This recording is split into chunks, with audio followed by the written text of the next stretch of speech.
दिल्ली के मुनीरका में रविवार को एक घर में एक महिला और उसके 2 बच्चे के शव बरामद किए गए हैं। मृतकों की कलाइयों पर तेजधार हथियार से चोट के निशान भी मिले हैं। मृतकों की पहचान वर्षा शर्मा और उनके 2 बेटों के रूप में की गई है और फिलहाल पुलिस मामले की जांच में जुटी हुई है।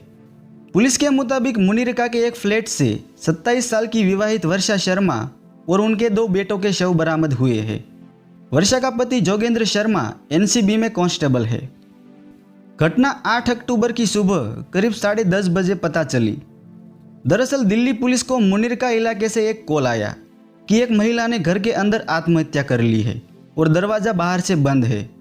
पुलिस की टीम तुरंत घटनास्थल पर पहुंचती है और वहां पहुंचकर फायर डिपार्टमेंट ने दरवाजा तोड़कर अंदर देखा तो तीनों शव कमरे के अंदर पड़े हुए थे और उनकी कलाइयों पर कट के निशान थे। पहली नज़र में सभी को यही लगा कि महिला ने अपने दोनों बच्चों की हत्या करके खुद भी आत्महत्या कर ली होगी, लेकिन इस पूरी घटना की वजह क्या थी यह अभी तक किसी को पता नहीं था।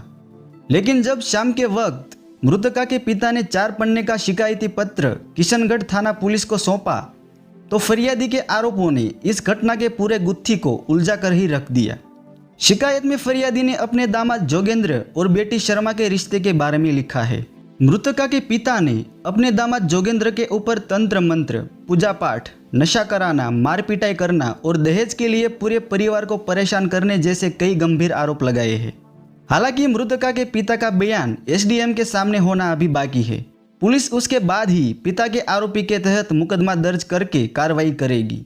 दिल्ली पुलिस ने मामले की गंभीरता को देखते हुए तुरंत क्राइम इन्वेस्टिगेशन टीम और एफएसएल की टीम बुलाकर पूरे फ्लैट की जांच कराई।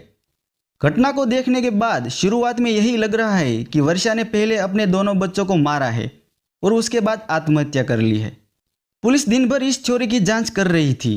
तभी रात के वक्त वर्षा के पिता ने किशनगढ़ थाने के एसएचओ को 4 पन्ने का शिकायत पत्र दिया, जिसमें उन्होंने वर्षा के पति के ऊपर कई गंभीर आरोप लगाए। शिकायत के मुताबिक शादी के बाद से ही उनका दामाद और उनके परिवार के लोग दहेज के लिए वर्षा को परेशान करते थे। फरियादी पिता का आरोप है कि कई बार झगड़ा होने के बाद वो वर्षा को मायके से अपने साथ दिल्ली लेकर आ जाता था, लेकिन कई बार वर्षा ने फोन करके बताया था कि पति उसे बाहर से नशीली दवाई लाकर खिलाता है। जब वो अपना होश खो देती है तो उसके बाद उस पर तंत्र मंत्र किया करता है और ऐसा एक बार नहीं बल्कि कई बार होता था।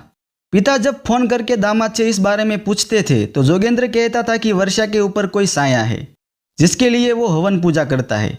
पिता की तरफ से दिए गए 4 पन्नों के शिकायत पत्र में और कई गंभीर आरोप लगाए गए हैं।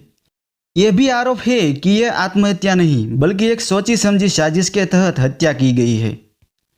जोगेंद्र ने ही अपनी बीवी और बच्चों को मारा है। उधर दिल्ली पुलिस की टीम मृतका वर्षा और दोनों बच्चों के शव को पोस्टमार्टम के लिए सफदरगंज अस्पताल ले गई। फरियादी पिता ने शिकायती पत्र में यह भी लिखा है कि पोस्टमार्टम के दौरान इस बात का जरूर ध्यान रखा जाए कि उनकी बेटी को क्या स्लो पॉइजन या नारकोटिक्स की कोई नशीली दवाइयां दी जाती थी। फिलहाल इस गंभीर घटना के रहस्य का खुलासा होना बाकी है। पुलिस तीनों लाशों की पोस्टमार्टम रिपोर्ट का इंतजार कर रही है। वहीं पिता ने गंभीर आरोप लिखित में दिल्ली पुलिस को सौंप दिया है। उसके तहत एसडीएम के सामने बयान के बाद दिल्ली पुलिस इन आरोपों के आधार पर जांच करेगी।